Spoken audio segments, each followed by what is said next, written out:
Hey y'all, I figured I'd do a quick little tour of my studio and what is set up right now. So for my program that I'm running to run the studio is Reaper. We currently have version 6 on it because we do not have the license for, the later versions of the software. But we do plan to get that in the future, just not yet. We're working on other things first. For my audio interface, I have an M Audio. I think this is a 4 channel. Well, yeah, it's a 4 channel. Uh, 4 channel audio interface there, hooked into the computer. Got a Rocket 5 speaker, studio speaker. Here we have the EMX 640 powered mixer.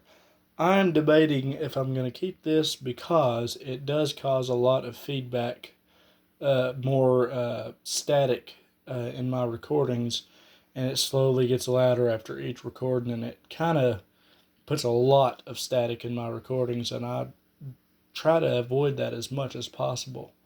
Even with the setup that I have right now, with its very low, is still there, and after several tracks have been added to something, that static starts to build up and cause a little bit of background noise that you don't want.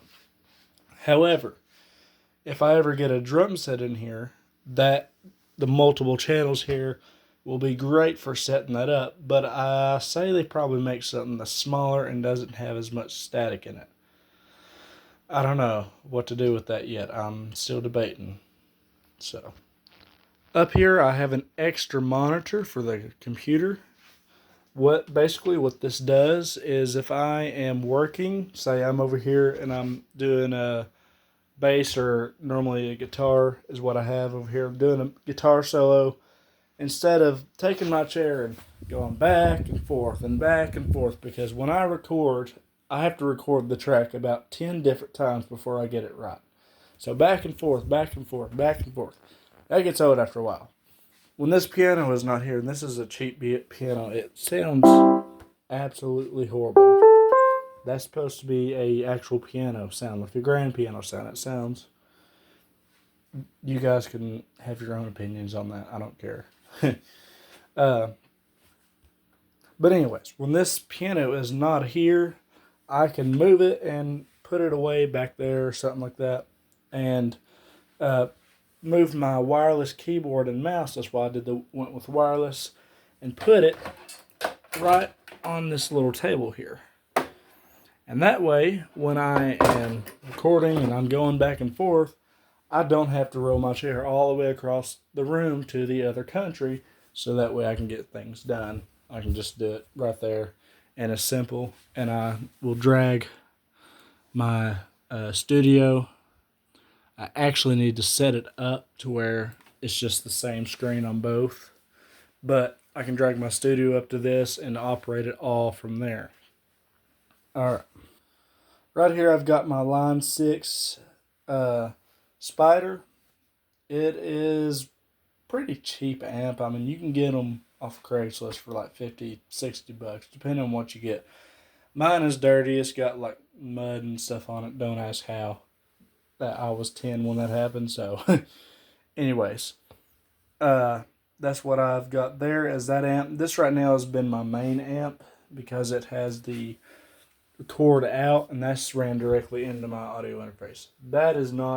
Uh, uh, that is not permanent, but it is what I have as of now, and it cuts off the static from using that. Next, I have a Pignose G60VR. This, according to the people that I've talked to, this is a pretty sought after amp. A lot of people like it. It's got a really good sound, really good punchy sound in it. I'll demonstrate that in another upcoming video, hopefully. Now I can actually do that, and it's not sitting in my room, which nobody is allowed to see right now because, yeah, let's just say a teenage boy lives in that room. Anyways, all my power supplies, I actually need to get this like mounted up somewhere under this and hide all that. But this turns all of my stuff on. And the reason I have that blue light back there is, for one, looks, of course, but for two, when normally this is turned on the back, it's actually plugged in, but it's not turned on right now where I'm not using it.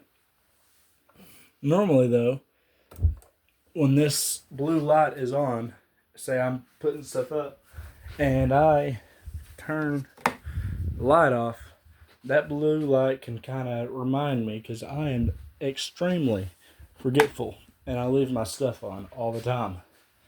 And an amp will stay on all the time.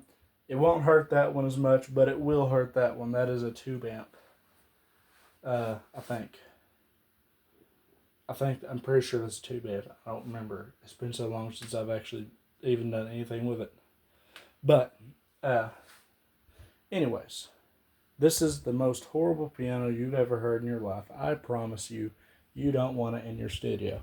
Only reason it's in the studio is because I wanted to practice some. Anyways, I plan to get a Yamaha 535, and a lot of people don't like them. I absolutely love them. They have a lot of good sounds. They sound amazing. They have good MIDI. They have just a lot to offer that I like about them. And I can also do like digital drums on a piano just about as well as I can on a set, because I know where everything is on it. So I've got some basic pedals over here. This right here is a Digitech RP2000, or 200 I meant, sorry. And it has a lot of just different effects. You know, you got all your different things here, your equalizers and pickup, and add a compressor. Basically a very scaled down version of a Kemper, which I want one of those. But anyways, I've got that, and then I've got my I think this is RC3 looper. Yeah, RC3. It's I got that several years ago for Christmas, but I plan to get more of a guitar set up in here, but as of now, this is all I have. This is a condenser mic that was given to me to use in here. It's not hooked up to anything right now because I can't. Either these cords aren't working, this isn't working properly, or the cord going to that speaker isn't working, or that speaker isn't working. Fun diagnosing right there. So I just haven't got around to actually figuring out what's going on. But anyways, that's what that is, and I'm going to use that to record my amp and different things that I needed to record it with and get good quality sound. And for some of my instruments, this is a Oscar Schmidt by Washburn. I had this right here for Christmas when I was about 7. I'm 18 now, so yeah, you can imagine. This guitar has been through it. I actually have my initials carved into it. Right there. You may be able to see it. Yeah. Right there. I carved my initials into it. And I got to get that fixed now. That happened years ago. Not now. This is a Phantom. Don't know exactly a whole lot about it. It was given to me and I just play it. To be honest with you. But anyways. Upstairs I have a PVT 60, I think it's called. Beautiful guitar. It just has a problem with the jack and it needs fixed before I bring it down here. But anyways, that is so far what I've got set up. It's not professional by no means. This computer, I plan to replace it eventually. It has a lot of latency, which pretty much means when I do like voice monitoring, however you say that, it is delayed and it will cause you to go off beat and all kinds of stuff. That, and also when you record, so say you record a track right here, and then you go right under it and you record the next track, say drums or whatever. Well, a lot of times where the latency is off, the computer will get it wrong, and the tracks will be actually out of line just a little bit. So think about a drum and a bass, a bass drum and a bass normally together.